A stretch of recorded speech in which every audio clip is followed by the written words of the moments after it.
15% of Americans, nearly 38 million people, say they're financially worse off now than before the pandemic. In a new poll, 29% of Americans living below the poverty level say their finances worsened in the last year, with many struggling to pay bills in the past 3 months. The U.S. has roughly 8.4 million fewer jobs than in February of 2020.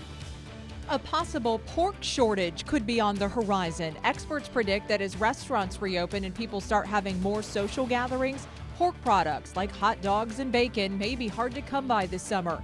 Analysts say the short supply may drive up the demand for meat with higher prices.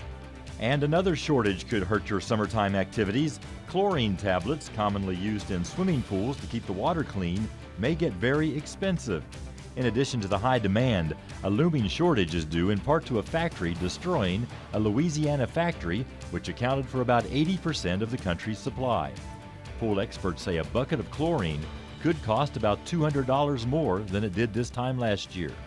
Americans have too much toilet paper, and now sales are slumping. The Wall Street Journal says bath tissue sales in January were down 4% from the year before.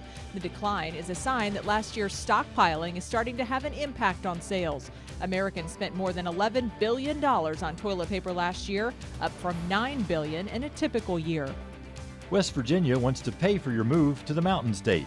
A new initiative offers remote workers a break from big cities with $12,000 in cash and year-long passes for outdoor activities. Participants can now apply for one of 50 spots open to live in Morgantown.